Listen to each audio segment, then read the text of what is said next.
इसलिए कई प्रकार के कॉन्ट्रैक्ट लेकर जमकर कमा रहा है। तू लोड मत ले यार, छोड़ना यार। वो सब सुनकर विजू चुप ही रहता है, कुछ नहीं बोलता है। ऐसे कई महीने बीतते हैं। विजू अमित को फोन करके एक जगह पर आने को कहता है।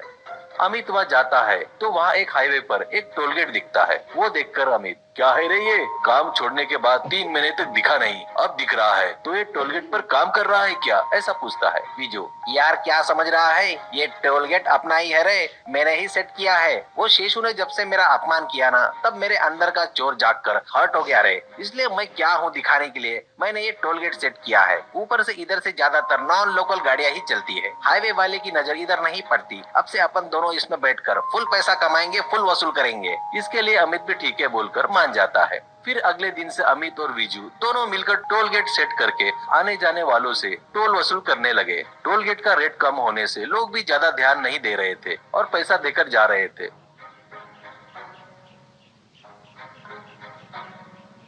उतना ही नहीं, वसूली से पैसों में से कुछ पैसा लोकल में कुछ अफसरों को देने लगे। इससे कोई भी अफसर विजू की तरफ नहीं आता था।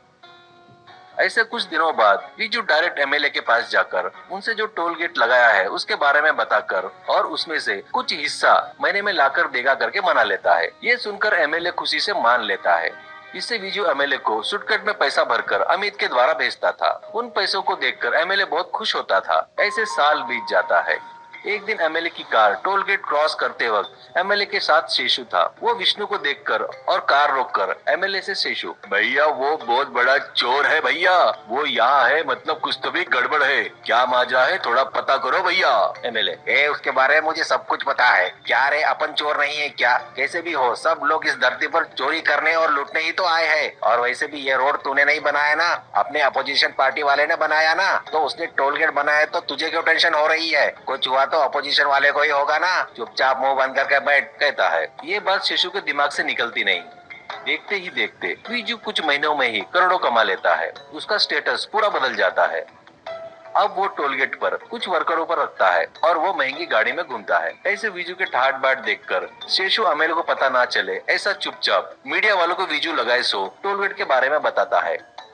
इससे एक बार विजू टोलगेट में रहते वक्त मीडिया वाले सभी आकर उसे घेर लेते हैं। मीडिया वाले के साथ शेषु को देखकर विजू को शेषु का प्लान पूरा समझ में आता है। तभी एक पत्रकार को बुलाकर उससे विजू, देखिए सर, मैं क्या, मेरी जिंदगी क्या, ये टोलगेट एमएलए जी और उनके भाई शेषु का है। सर देखिए वो आपके पीछे ही तो खड़ा है, मैं तो सिर्फ यहाँ एक काम वाला हूँ। करोड़ों जमा होते हैं तो मैं अपने हाथों से उन्हें देकर आता हूँ सर। कम से कम अब तक उन्हें 100 करोड़ रुपए तक दिया होगा। मैंने कई बार उन लोगों से ऐसा धोखा नहीं करना चाहिए करके बोला तो वो मुझे मारते थे सर, और मुझे चोर करके ठप्पा लगाए सर। मेरे परिवार से भी मुझे दूर कर दिए। मेरे परिवार वाले अब कहाँ है मुझे पता नहीं सर। अब मैं कैसे जीऊंगा सर, आप ही बोलिए। मैं मानता हूँ मैंने गलती किया, इसलिए मेरी गलती की सजा के तौर पर मैं एमएलए के लिए खड़ा होकर एक पैसा ना लेते हुए जिंदगी भर लोगों की गुलामी करूंगा सर। इससे ज्यादा मैं और कुछ नहीं कर सकता, ऐसा कहता है। बस एक बार में ये खबर न्यूज चैनलों में आने से सीएम खुद एमएलए को राजीनामा देने लगाते हैं। इसके बाद होने वाले बाई इलेक्शन में विजू खुद स्वतंत्र उम्मीदवार बोलकर खड़ा होता है। उसके पास के करोड़ों रुपए खर्चा करके स्वतंत्र एमएलए बोलकर विजयी होता है।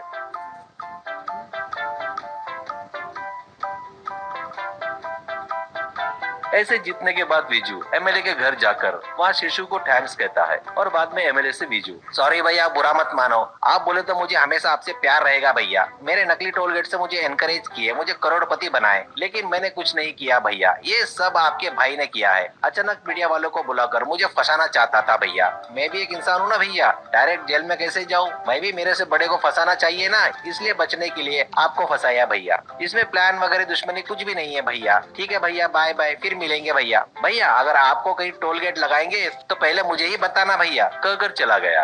ये देखकर गुस्से में एमएलए शेषु से, क्यों रे दरिंदर, तो ये काम तूने किया क्या? अबे तेरे को बोला था ना उसके आड़े में मत जाना करके, कितनी बार बताया रे? बढ़िया, हर महीने बहुत सारा पैसा लाकर दे रहा था, उसको खवलाया, मेरे एमएलए की पदवी गई, घर में बैठ के रोने लायक कर दिया ना, मरेगा रे तू अब मेरे हाथों से, बोलकर एमएलए जमकर मारता है।